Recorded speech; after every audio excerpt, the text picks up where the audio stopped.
بسم الله الرحمن الرحيم. يا أيها المدثر قم فأنذر وربك فكبر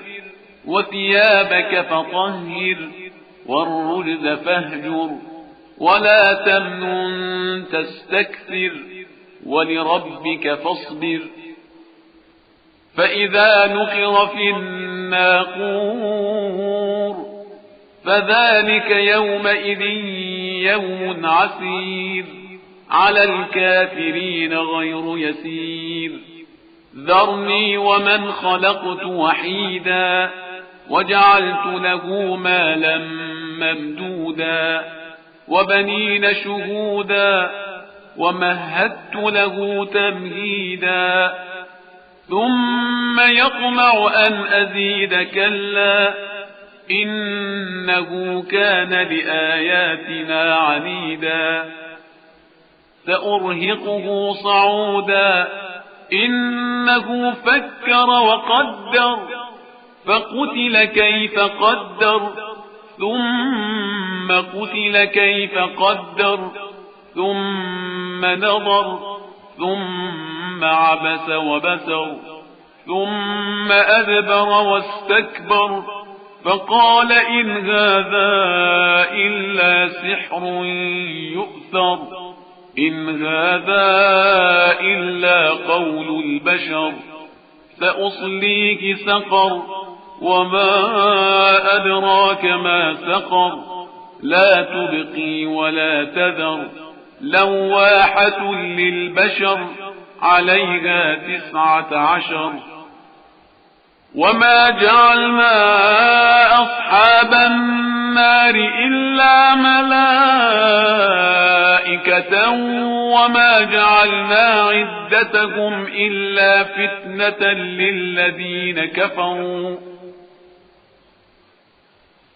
وما جعلنا عدتهم إلا فتنة للذين كفروا ليستيقن الذين أوتوا الكتاب ويزداد الذين آمنوا إيمانا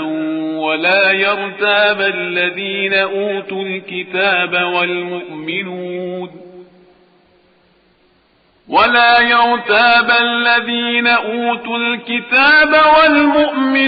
وليقول الذين في قلوبهم مرض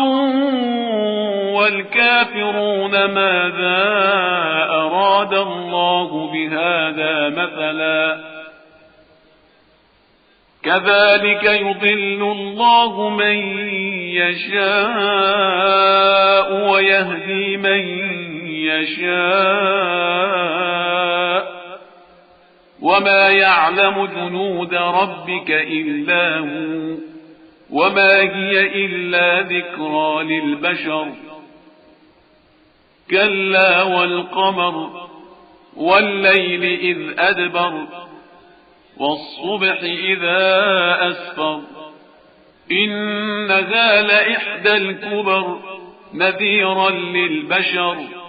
لمن شاء منكم أن يتقدم أو يتأخر كل نفس بما كسبت رهينة إلا أصحاب اليمين في جنات يتساءلون عن المجرمين ما سلككم في سقر قالوا لم نك من المصلين ولم نك نطعم المسكين وكنا نخوض مع الخائضين وكنا نكذب بيوم الدين